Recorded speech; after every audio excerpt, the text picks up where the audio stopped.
Hello, my name's Anna Beswick. I work for a sustainability charity called Sniffer, based here in Scotland, and my job over the next few minutes is to introduce you to the topic of adapting to climate change. We're going to look at three things together.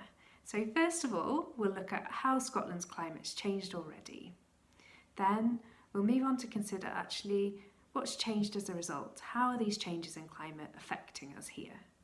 And then lastly, we'll look at this challenge of adapting to climate change, considering together how we could and should adapt. So first of all, let's find out about how Scotland's climate has changed already. So we're already seeing significant changes in Scotland's climate, average increases in temperature across all seasons. Scotland's warmest year on record was in 2014. Over the last decade, since 2010, we've seen a 0.69 degree increase in average annual temperatures when compared with temperatures that we were experiencing back in the 1960s and 70s. And it's not just temperature. We're seeing significant changes in rainfall as well. We're seeing increases in average annual rainfall of around 10% when compared with the rainfall we were getting back in the 1960s, 70s. And we've seen particularly big increases in winter rainfall. So almost 20% increase in winter rainfall over the last 10 years. We're also seeing sea level rise around the UK coastline, including Scotland. And these changes are set to continue and intensify in the decades ahead. So we're expecting average annual temperatures to continue to increase across all seasons. Typically, over the long-term average, summers will be warmer and drier. Winters will be milder and wetter. And we're seeing more intense, heavy rainfall events, and those are expected to continue in both winter and summer. Our work to reduce greenhouse gas emissions will help to limit the extent of future climate change, but it can't turn the clock back. The changes that we will experience in the decades ahead are built in because of past and present day emissions. So how will these changes affect us? They'll affect us in many ways. We see many different impacts.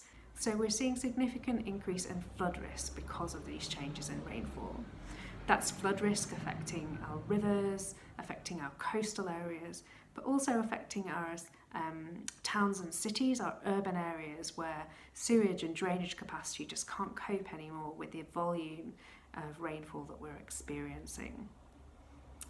We also are experiencing significant damage to buildings and infrastructure, be that from overheating risk, where buildings are just not designed to cope with the kind of temperatures that we now have, through to severe weather events damaging buildings, causing landslides, disruption to power networks, disrupting our day-to-day lives, causing dangers to the health, well-being of people, businesses and the environment.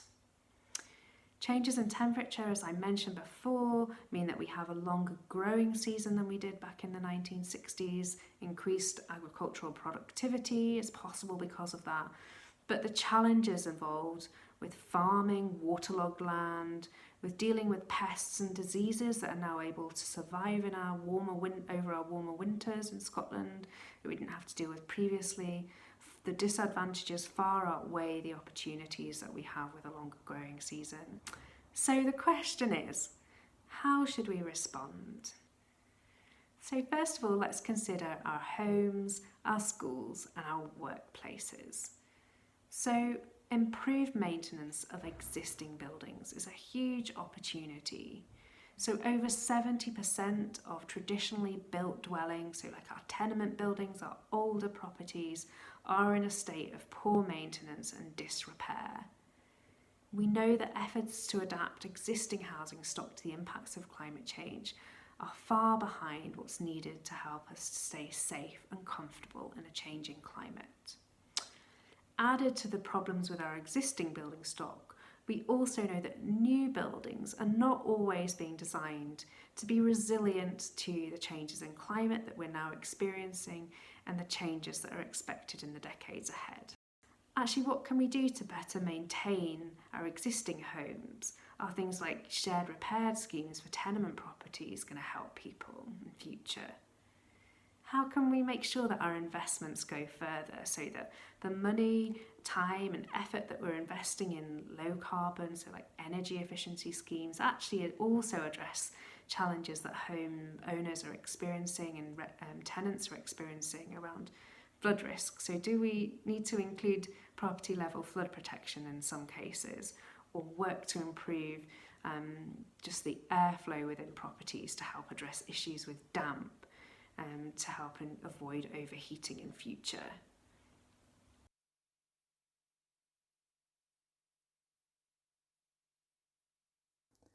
Now, the historic environment is so much more than the iconic monuments that you've perhaps been to visit or will be familiar with. It's an important part of our nation's infrastructure. Think of the Forth Bridge, for example. It also creates the distinct character of our villages and towns and cities. And most importantly of all, it's the place we often call home.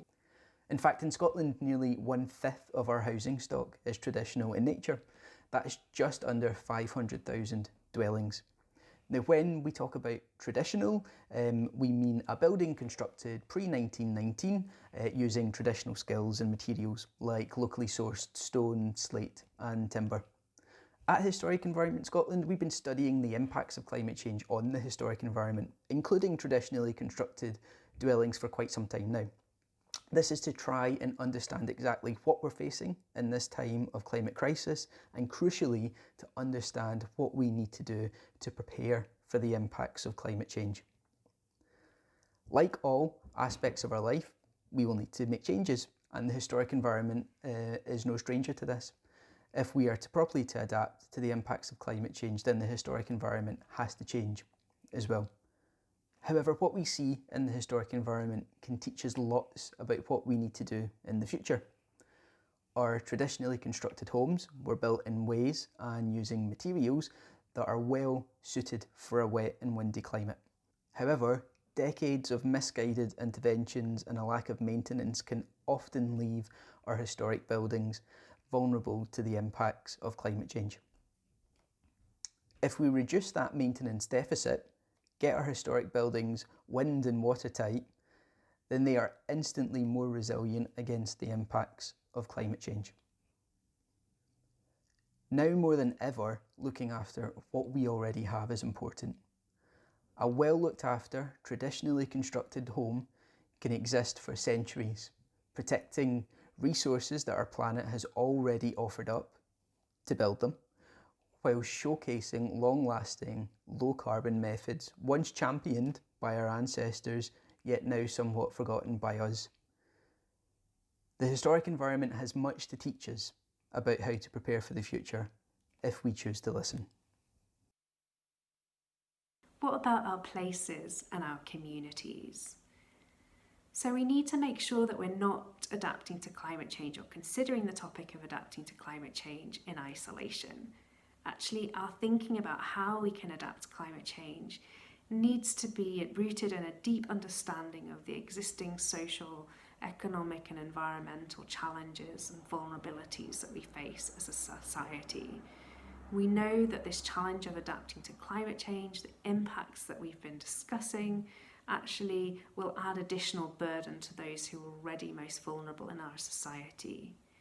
We need to understand local context, culture, values and challenges before we begin trying to adapt to climate change.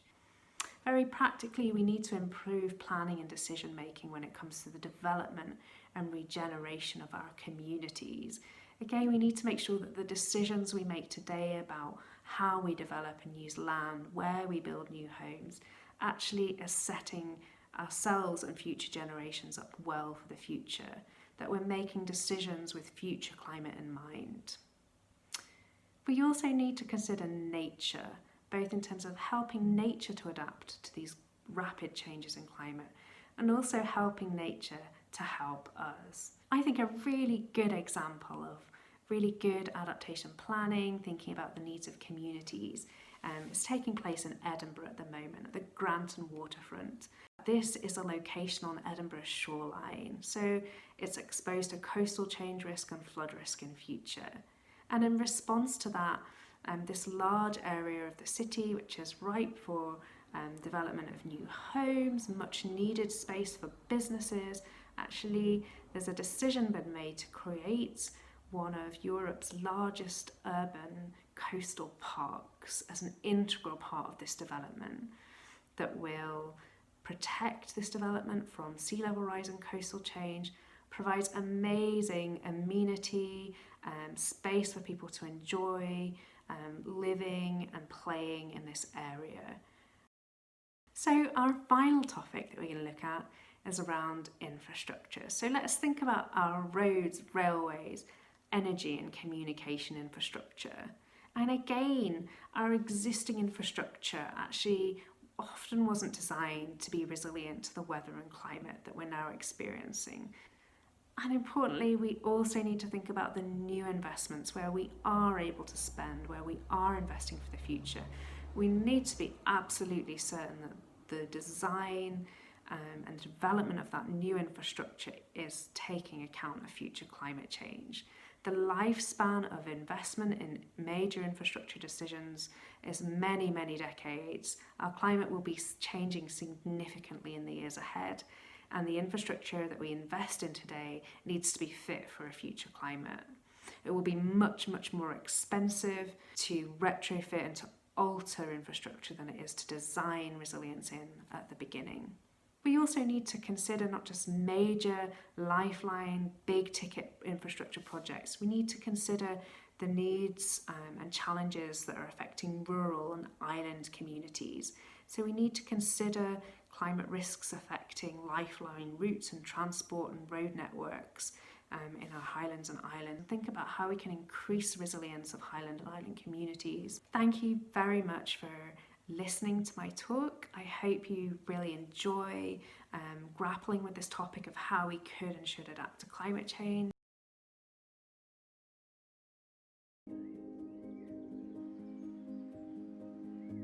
Many of our historic and traditional buildings were well designed and well constructed, but we need to give them a fighting chance in the face of climate change. 1 in 5 of Scotland's dwellings were built before 1919, so traditionally built in materials like slate and stone. That's nearly 500,000 dwellings in Scotland. Scotland's always had a wet and a challenging climate, and the buildings that were built here were designed to cope with that climate. They were built with thick, solid walls, with pitched roofs, with overhanging weathering details, and other elements to the construction that help them cope with a wet climate. Traditional buildings have many familiar details. Some of them will seem to be decorative details, but in fact they also have a weathering function. So for example, typical details such as drip details that help to throw the water away, overlapping masonry details which protect the joints. These all can be decorative, but they will also have a weathering function. Sometimes the existing detail, even when it's well looked after, is not sufficient to protect a building against the changing weather. And so discrete adaptation measures can be carried out to traditional buildings which will help improve their resilience against the changing climate. Taking action, it allows these properties to be maintained, to be fit for purpose, and allows them to be comfortable places to live. It's really important that we make sure our buildings are wind and watertight. That's the first step towards making them climate ready. The most important thing that homeowners can do to prepare their buildings for climate change is to undertake routine maintenance and repair. So looking out for things like slipped or missing slates, rainwater goods, gutters that aren't functioning well. Undertaking routine repair and maintenance on a small scale will help increase a building's resilience. Traditional buildings are by their very nature very resilient. Some of them have been with us for many hundreds of years. That's why we have such a rich historic environment. And if we look after them properly, there's no reason why they shouldn't be part of our future for many centuries to come.